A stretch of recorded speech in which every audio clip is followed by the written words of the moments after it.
Hi guys, my name is Vishwarup Shahu and welcome to our new podcast video.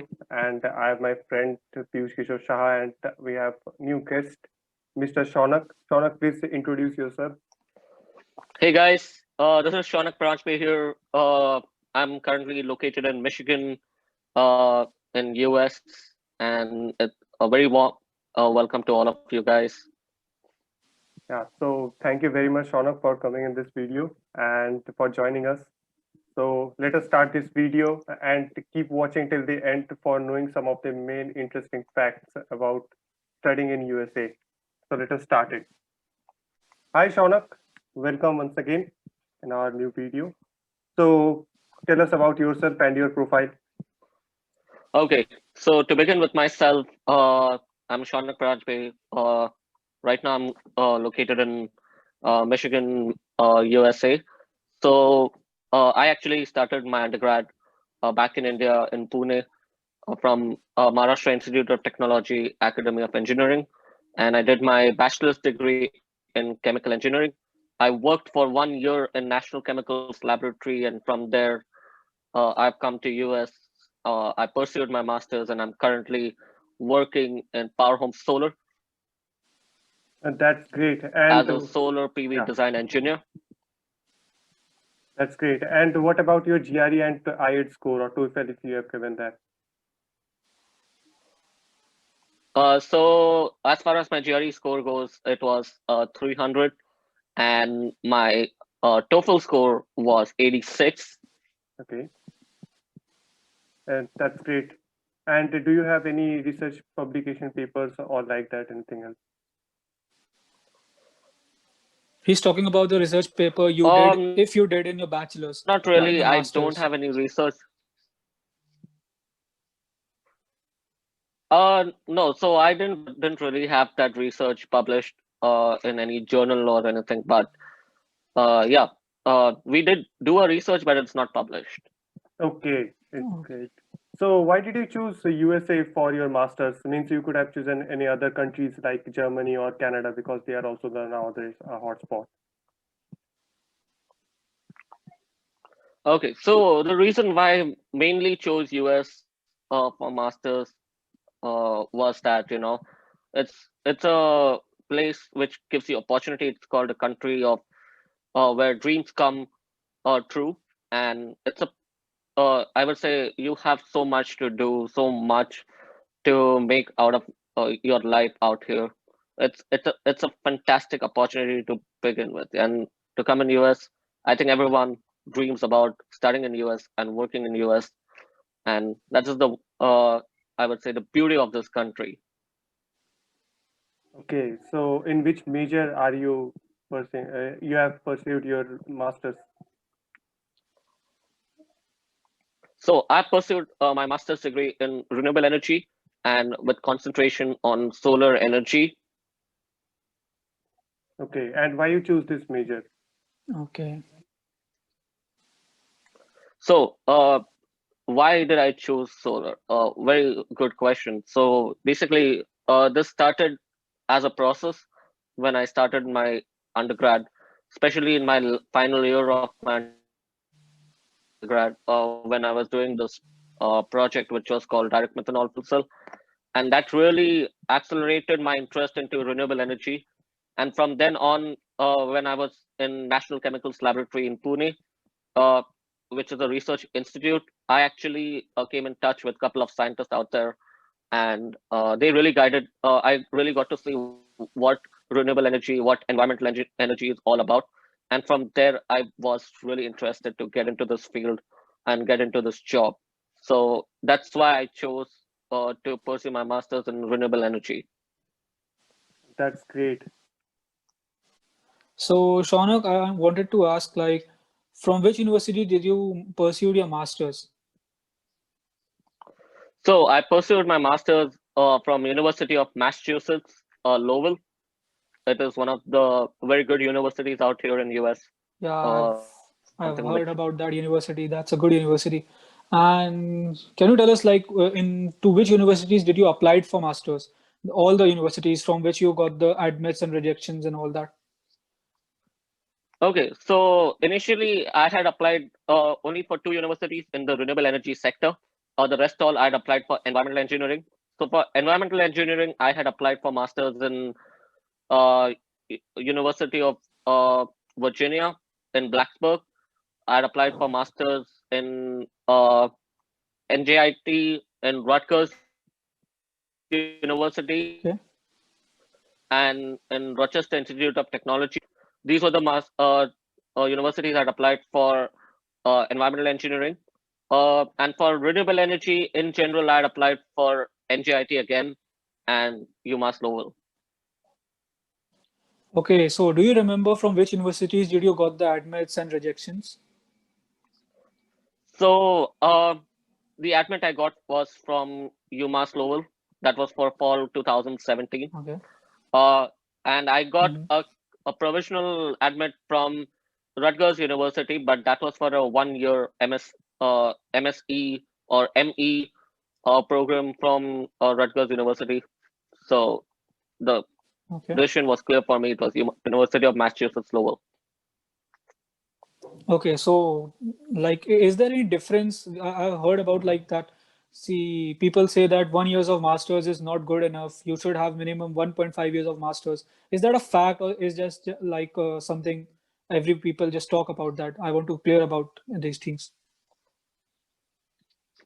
See, I would say my perspective on 1 year versus 2 years masters is that 1 year is very tough.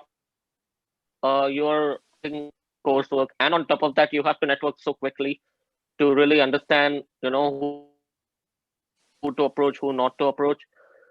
So 1 year masters, in my opinion, is a bit of a limitation when it comes down and when you're investing so much into a master's degree because it's a lot of money. 2 years masters gives you an whole idea throughout the whole 2 years. You get to understand what the industry is about. You get to learn so much about this whole fantastic industry, and you really can you get such wide selections of courses in universities that uh, really broadens as to where you want to go and what field you want to be in. And from there, you also get so much of time for networking, which is a very important thing when it comes down to job search, which which I understood.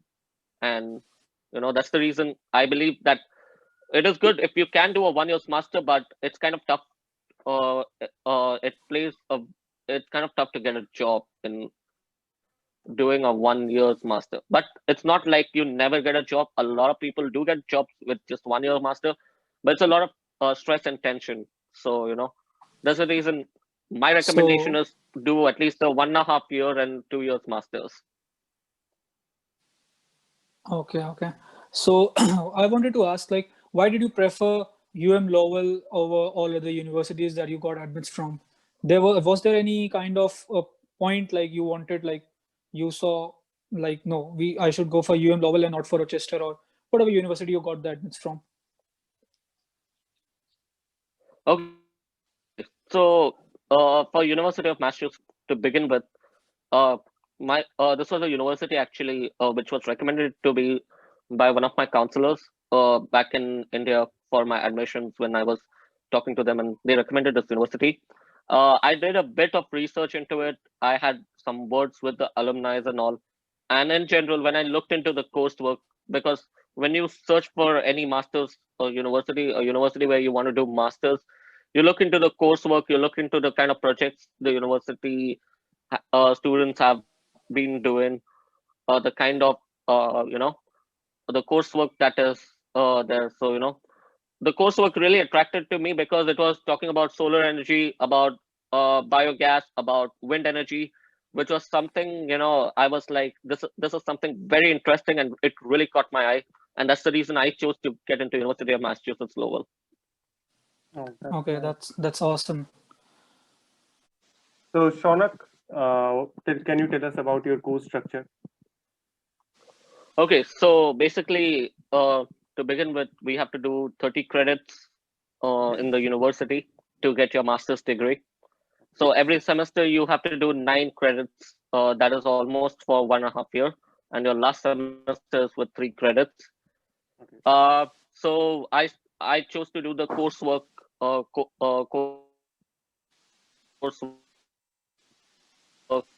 degree instead of doing the thesis. I had like I have to take like three courses every semester. As far as to give you guys a broad spectrum about the degree, I had like a lot of courses that were focused on solar since my concentration was on solar.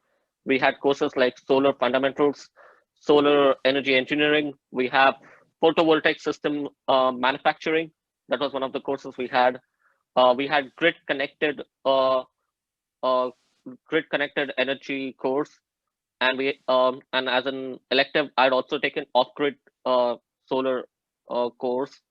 So in this university, if you want to specifically learn more about solar, there are a lot of courses. There are plethora of courses which you can pursue. Also, you guys might be wondering that I course called Energy Engineering Workshop, which was basically my final year kind of project, which we talk about. So my energy engineering workshop, we had several projects which were basically combining renewable energy and sustainability. So basically, you have to do a project where you can have solar for some economically backward uh, economically backward class of society, and you Okay. know you have to design the system in such a way that they do not spend so much money on it, and that their energy needs are met through renewable energy. So That's great. that's why. That's really great. And a bit challenging also at the very same time. So, Yeah, true. yeah. So you have a lot of courses in your university. It can we can just say this. True, true. Meaning, to talk about courses in general, you have core courses which you have to do, Hmm. and then you have the electives. So the core courses, there are around like six core courses you have to do no matter what. But then there are electives in which you can really choose where your interest lies in. Okay. So, for example, I that an electrical engineer, if he wants to get into solar, he would he can still use electives or taking solar courses. So when I used to do my masters, there were people who used to be from aerospace background, from electrical engineering, from mechanical Oh, engineering, who would take that's great. electives and they would sit in this in courses like this. So uh, this is the kind of option that you actually do not have back in India. Yeah, it's very diversified. That's true. So what about the internship Yep. opportunities and funding? So in Massachusetts, that is one more thing. After coming down to Massachusetts, especially in University of Massachusetts, I realized that the internship opportunities was plenty. We have the Mass CEC, that is the Massachusetts Clean Energy Corporation, which has its own portal, Okay. and they have this portal where all companies in Massachusetts, small scale, large scale, they all post internship opportunities on that portal. You have to so the one of the rules that they have is that you have to finish 1 year of your masters, then you become eligible for applying for internships. And once you apply on that portal, these companies, they will look through your profile and they will contact you through email and let you know as to whether they want you or not. And as far as the portal in general, so when I had applied, I actually had got an internship opportunity in a company called Select, but I couldn't take it only because it was the travel that was a problem for me, and that's why I couldn't go forward with the internship. But as far as if you're coming down to University of Massachusetts or Hmm. any university in U Mass Lowell for renewable energy, this Mass CC portal is one of the best portals where you guys can get internship opportunities. And I can tell you one thing: a lot of my batchmates after my graduation who have come down in fall 2018, 2019, 2020. Yeah. I've been in touch with several of them, and they all have been getting internship opportunities in a lot of companies out there. Massachusetts in general is a place where a lot of solar companies are there, and internships you can get a lot of them. That's great. And I think this is a good news Wow. for the job opportunities also. Yeah, meaning at the moment, I about the job opportunities, solar there is no problem with the job opportunities in general, but other fields are right now a bit down because of Yes, COVID.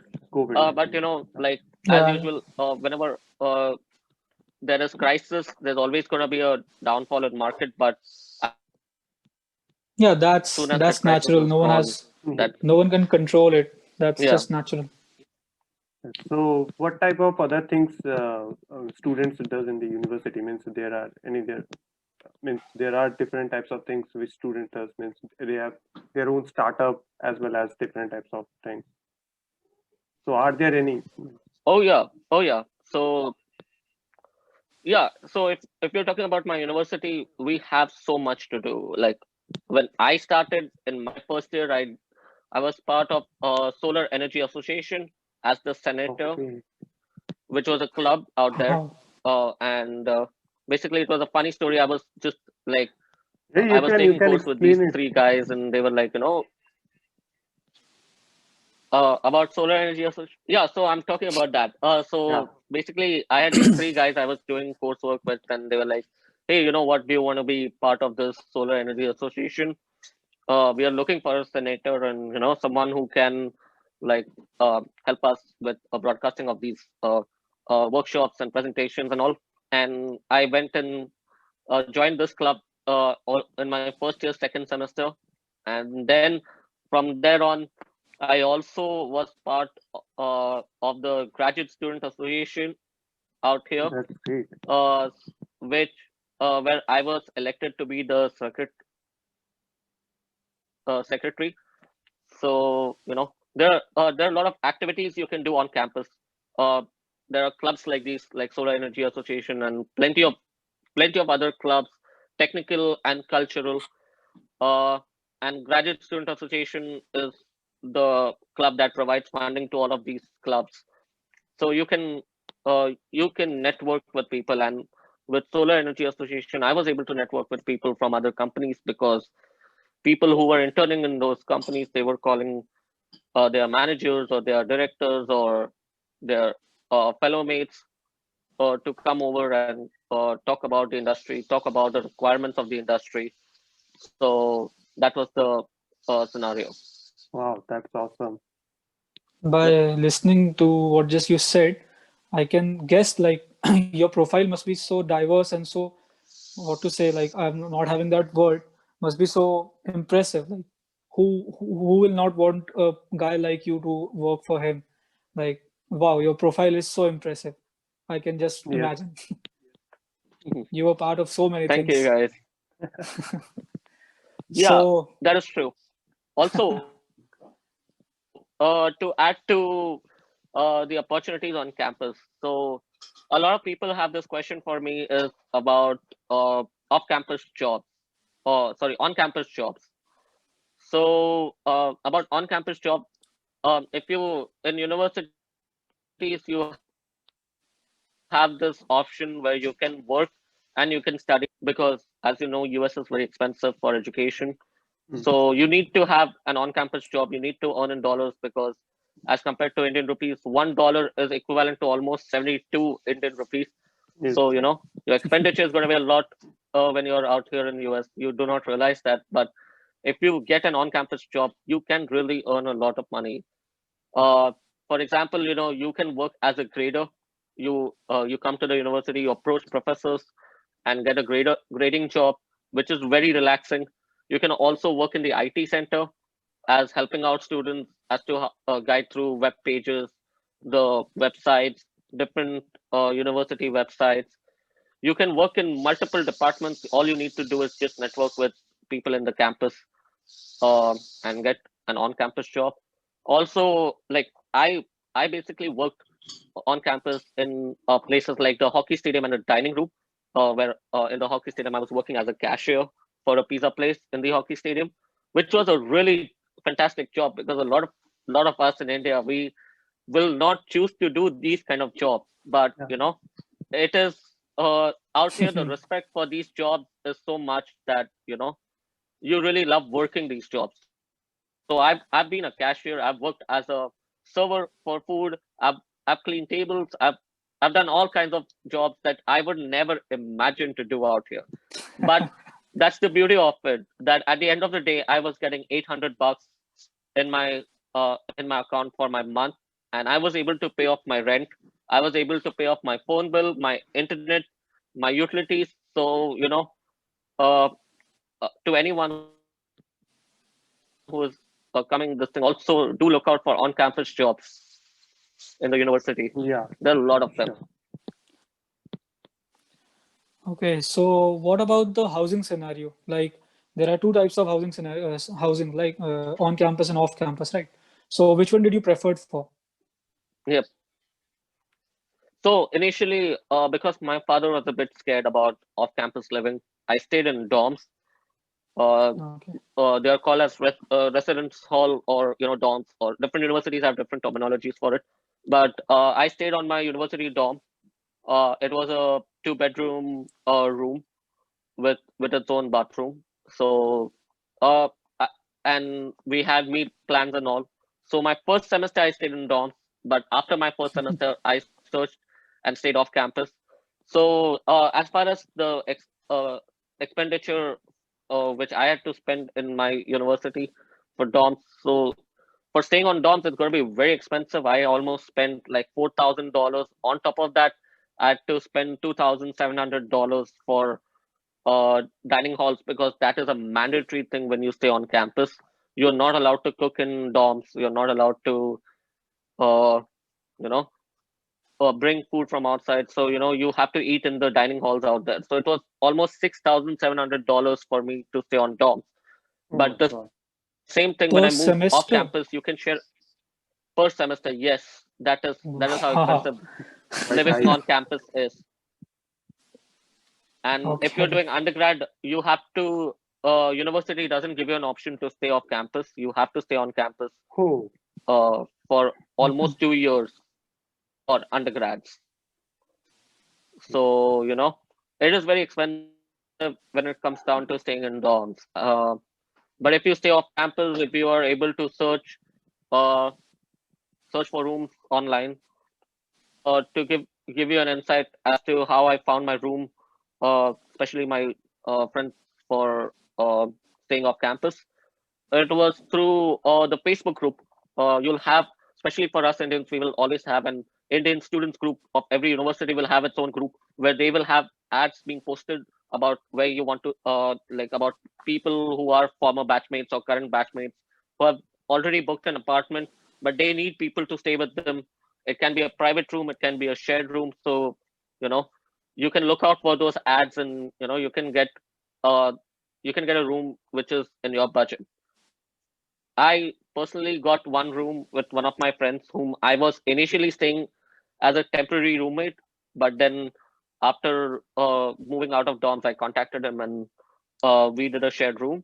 And I was almost paying $350 a month, which was way cheaper than what I was paying on Yes, dorms, because in it the was dorm. almost $1,000. There, there's So there is no after that comparison. that There house is was. no comparison.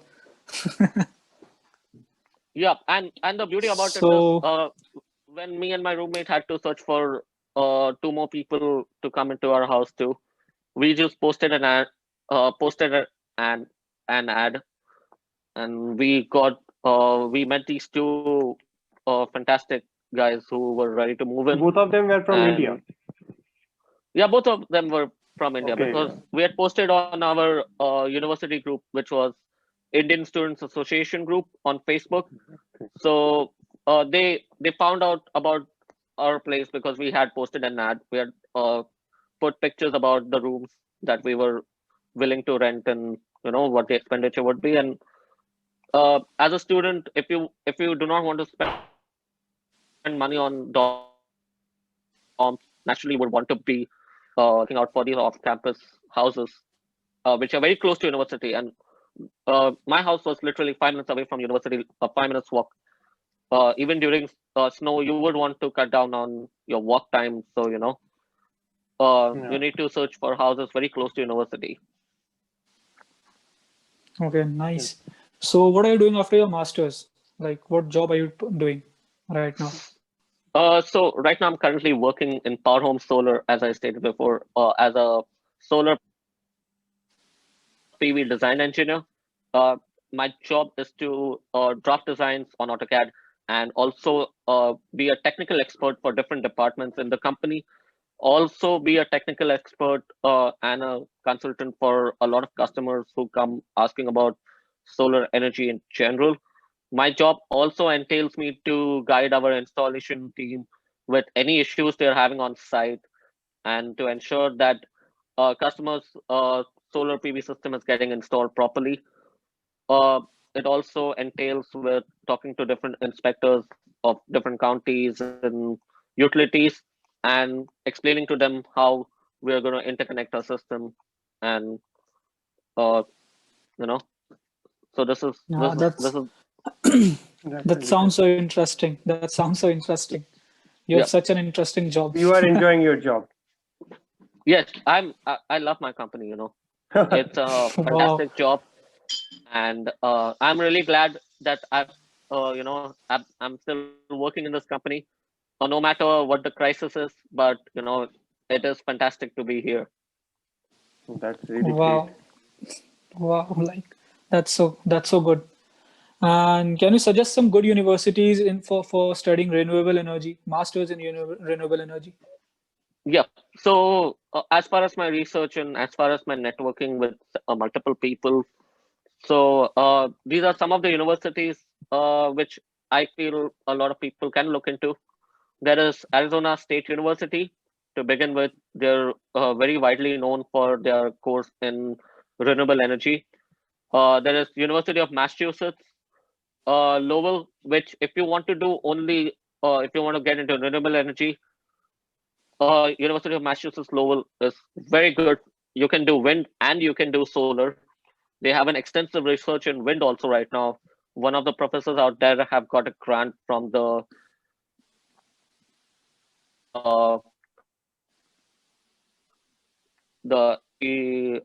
energy out here, and they've granted them a project on wind.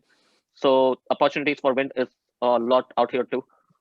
There is New Jersey Institute of Technology, but I keep that as one of the last options. Not really not a university that you should really look into, but they have wonderful course. They have a course in energy systems engineering, which is entirely focused on renewable energy. They deal with green buildings. They deal with renewable energy in general. So you get an idea of energy efficiency as well as renewable energy, because that is the combination a lot of companies are going with. So Northeastern University is also one of the universities I would recommend. Uh, there are a couple of other small universities if you guys want to look into. There is University of Dayton in Ohio, which I just got to know recently about. Um, in general, What do you think a lot of about universities. South Dakota State University and North Dakota State University? They have also released their courses in renewable energies nowadays. Yes, seen. Yeah, meaning renewable energy it's a field now that is gathering a lot of Ah, traction, and a lot of universities want to offer that as an offering. I actually wanted to talk about one more other university which I got to know, which at my time was not offering the course, but now they are offering this course. It's University of Colorado Boulder, and they have a tie-up with National Renewable Energy Laboratory, where they offer a kind of a semester where you can pursue research and or you can collaborate with them on a project. National Renewable Energies Laboratory is like one of the top uh, research centers. So if you want to get into research, this is the company that this is the university, and their kids have got an admit recently into that university. So University of Colorado Boulder is also something which you guys can look into. They're one of the Ivy Leagues, or one of the top universities. A bit expensive on education expenses, but a very good university to look into. And in general, if you want to really pursue renewable energy, there are lots of courses in University of in California region, also in Massachusetts region, New York, because the solar penetration is a lot. There's Texas region also where you can look into. I believe University of Texas Arlington was there. There are a lot of universities you can this thing. That's the reason, when I talk to people, I try to gather, you have to look into you have to research extensively before you even decide to do a master's. You have to decide what course you want to do it, and then you start searching your universities according to it. You start comparing, talk to people on LinkedIn, especially people who are pursuing their masters or have pursued masters from that particular university. So we have heard a lot about CPT and OPT. Please tell us about it. Like, what is it? And just tell us about this. What CPT stands for and what OPT stands for, and what is about. Okay, very good question. So basically, CPT stands for curricular practical training, and OPT stands for optional practical training. CPT is something which is offered to you during your coursework to enable you to work. It is basically CPT is which allows you to work on internships or on co-ops.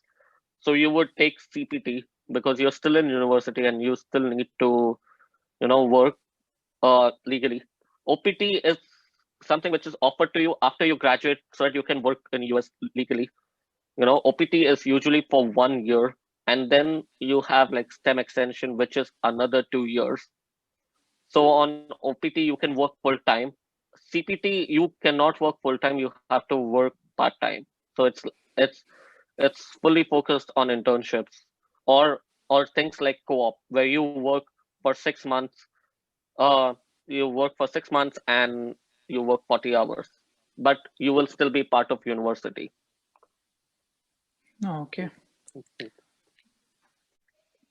So Shaunak, can you tell us about your job and how to find good jobs in USA, which is related to solar energy and like that? Okay, so as I said before, I work in Power Home Solar. I actually got this job through one of my friends who was a batch ahead of me and whom I'd done a couple of courses with. He recommended me for this job, and I got this job. But yeah, I had given a couple of interviews uh, to begin with to a lot of companies. I had got like 2, 3 interviews from a company, and I got one technical interview in a company in New York.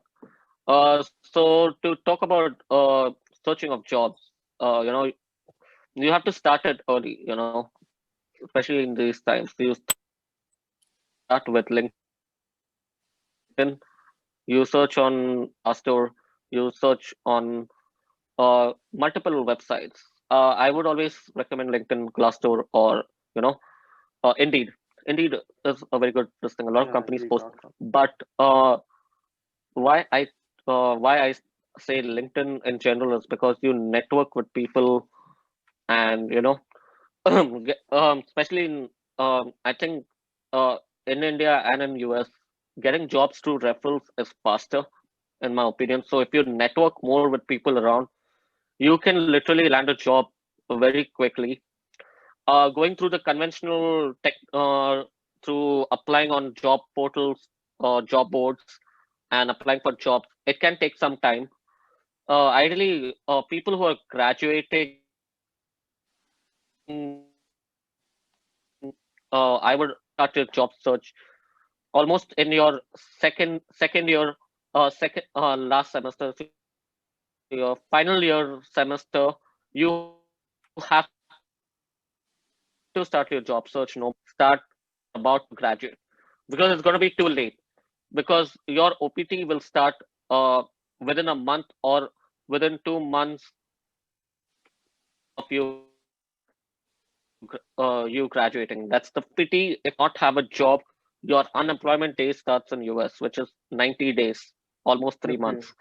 So you are under a lot of pressure to land a job within, uh, almost uh, max you can take for searching a job is 5 months after you graduate. So you have to network with people. So my advice to a lot of people, a lot of freshmen or a lot of students that are pursuing masters is to start searching on LinkedIn. Reach out to people who are working in different companies. Look up for companies that you want to do your job in. Talk to people who are currently working in those companies. Talk to them, ask them about what is the job all about. Get that will give you an idea as to whether you want to do this or not, or whether you want to pursue a job somewhere else. This will also give you an idea as to how much each person is making. They probably might let you know about it. They may not even let you know, but I'm pretty sure a lot of people let you know into what are the salary expectations, because these are one of the questions that people ask you is that, you know, uh, what is your salary expectations? And that's why if you talk to a lot of people on LinkedIn, you network well, you reach out to different people working in different companies, you'll get an idea as to what it is.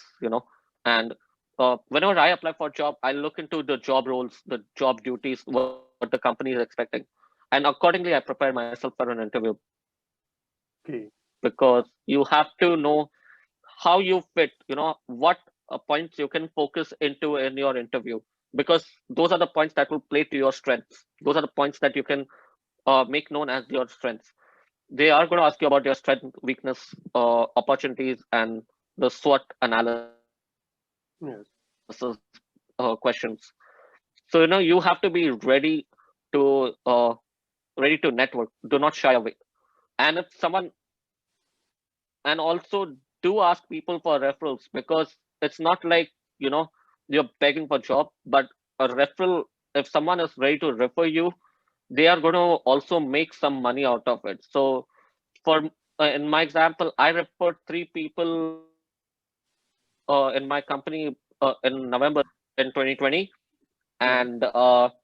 if they are going to be in the company for almost 6 months, I'm going to make $250 per person. And if they stay for a year, I'll make another $250 per person. So it's a plus Yes. plus. If they refer you, Wow. they are going to make some money out of it. They're going to get some extra money out of it, and you are going to land a job. So a lot of people have these misconception about you know asking for referrals is a crime, or it's going to put your self respect down. It is not like that. Referrals go a long way. And trust me, when I am telling my manager or my director about that please take this guy into this company, they are probably going to think about taking that person over selecting someone random from the job board, because when I'm telling that I've worked with this person before, they are going to trust my opinion. And if I'm a very good employee, they are 100% going to take that person. So it matters. Yeah, So right. in general, you have to start your job search. So if Earlier. you come down in fall and you're graduating in spring, Okay. for example, if you guys are going to come down in 2022, you are going to graduate in spring of 2024, that is May 2024. You have to start your job search, I would say, as early as November, because you never know what crisis is going to hit, what's going to True. happen. Yeah. Yeah. You need to start getting interviews, and trust me, you are going to apply for 1,000 of jobs, but getting even 2 or 3 interviews is very hard out here. I'm not trying to make people believe that getting a job in US is hard. That is not true. Everyone gets a job in US. Whoever has done masters especially, they are going to get a job. It's just you have to be very invested into it, and you have to put your heart and soul into it. So my recommendation is start as early as possible. Start almost a semester and a half before you're going to graduate, because you want to have a job as soon as you graduate, or at least 2 months from when you graduate. It's not easy getting a job at times. So, Yeah, right. yep. So how did you manage to retain your job during COVID-19? Okay. So in my company, actually, there was nothing about retention or anything. They believe in hard work, and if you work hard, you will be part of the company. Our CEO kept the company open.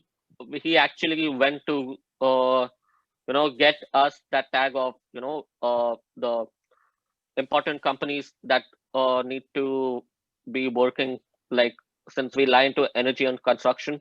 He got us into that sector, and that's how we could work.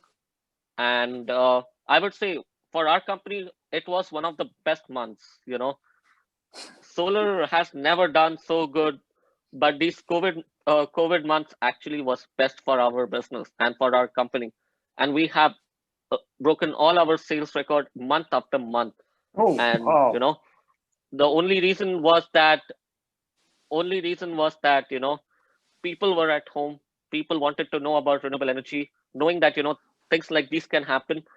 People were more environmental conscious. People started researching more about it, and we actually sold a lot more systems during this pandemic. And trust me, solar is not just about being environment friendly, it's also saving you money. It's going to save you Mhm. money on your power bills. When you have $1,000 bill, or you have a $200 power bill, and you're going to save as close to $10, you're going to bring it down to $10. Then I don't need to talk much Yeah, about solar then, because that is what it is. It's a plus plus now. Before, I don't think a lot of people were seeing it as a plus plus technology, but it's killing two birds in one shot. You're bringing your power bills down, and you're going green, and you're contributing to the environment. So this is the concept that we at Power Home Solar follow. You go green as well as you save a lot of money. That's really great. So, Shaunak, what do you expect from US universities in upcoming years or upcoming days? Ming, I'm not able to understand, but I think you're trying to ask is that uh, is it Yeah, means is it what good type of to changes? pursue masters? Yeah, so like that only. Is it good What type of to still changes they are pursue going to masters in bring? US? Yeah, Yeah. meaning I would still say, a lot of people ask me this question. I would still say, you can pursue masters in US, but the only thing is, job market is becoming more and more tougher. And especially Okay. a lot of people who want to look at getting a chance at H1B, that's gonna be hard. You want to pursue masters? Hmm. Pursue masters. It is, US universities are always going to be open for you to pursue masters, because you're going to pay them a lot of money. You're going to pay them almost uh, 1.5 times more than what a regular gonna be paying for their education. So they are always open to any international student pursuing masters, and they have I have met so many people out here, and they have utmost respect when you tell them that you have a master's degree in so and so course. And so if you're asking about whether someone should pursue masters in US or not, it all depends on the field you're trying to pursue. If you're trying to pursue for computer science or common fields, probably I would say try looking into different countries also. A lot of IT companies are opening up headquarters in other countries like Canada and UK and all. Uh, and I'm telling, if you guys, if anyone wants to pursue masters, pursue it in US. But if you also, but if you're worried about future, pursue masters in countries like Canada, because right now it's very welcoming, very open, and they have a straight path to citizenship. Very quickly, you can get a citizenship in Canada. In US, it's a very, very tough path, even getting a citizenship. But if you are really passionate about what you want to do your masters and where you want to work, and you're fine with, even if it comes down to working just for 3 years after your masters, then you should do your masters in US. There are some wonderful professors. There are some very knowledgeable professors who have done uh, who have got Nobel laureates, and the education system is very good, and I recommend that you should come down to US.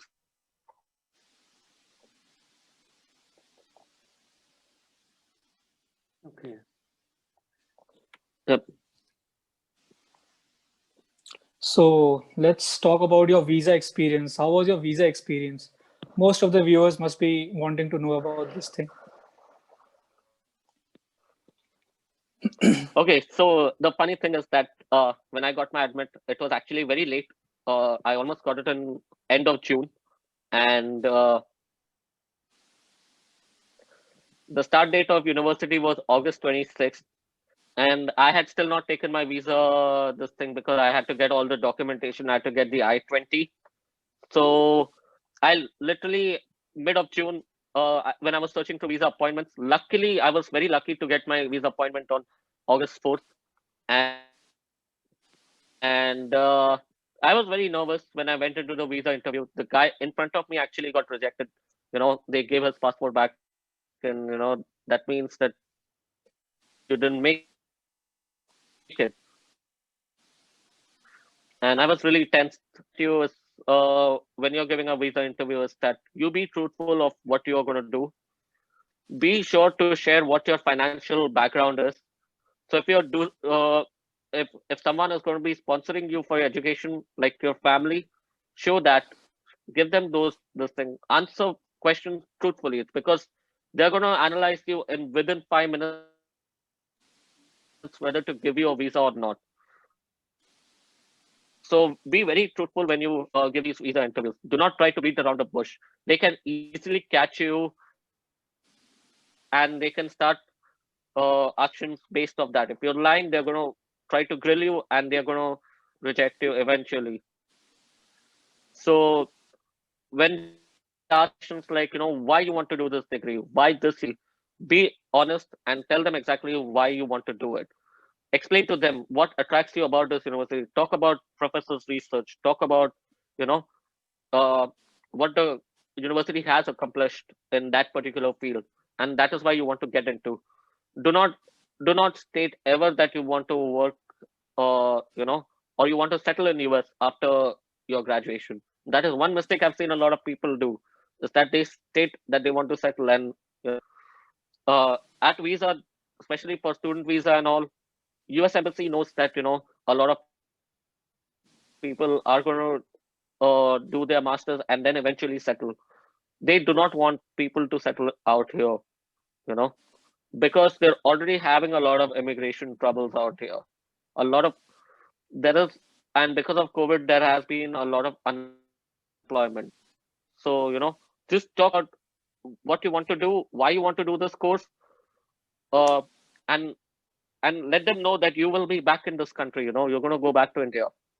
So that's all I can tell you, is that be very transparent, answer honestly in your visa interview. Okay. So do you have any tips, like whatever you just said, they are the tips. Like, do you want to add another tips for the students who will be appearing for the visa interview? I would, as I said before, is that uh, I believe that if you have your parents sponsoring, uh, get your visa interview before, and then you can take a loan. If you do not want your parents to still sponsor, but I believe that they are looking for people who can pay for expenses without having a loan on them. A lot of people with loan, you sometimes get rejected, but if you can show funding, if your families can pay, then uh, it is much more easier, I believe, to get a visa. So thank you guys for watching this video. Please don't forget to like, share, and subscribe. And thank you very much, Mr. Shaunak, for helping us out while making this video. If you want to say something. Thank you. Yep. Do yeah, do reach me out if you have any questions regarding masters in US or about renewable energy. If you want to have a conversation, do connect with me on LinkedIn. Yeah. These guys will be putting my name out there. You can surely Yeah, sure. reach out to me on LinkedIn. That's the most professional way to reach out to any person possible. And I will try my level best to help you out. I'll try my level best to guide as much as possible as my time permits. Usually I'm working during the weekdays, but I'm free during the weekend to have conversation with any one of you. Feel free to follow these guys. These guys approached to me Now we are on on LinkedIn, and Spotify trust too. me, they're too. Yep, and they're on Spotify too, and on YouTube too. So they're doing a wonderful job. They have very impressive profiles, and I cannot be excited to see them out here. But they are Thank doing you this so much. amazing job Thank you so much. of where follow them, do follow their startup too. It's Future Energy. So thank you guys very much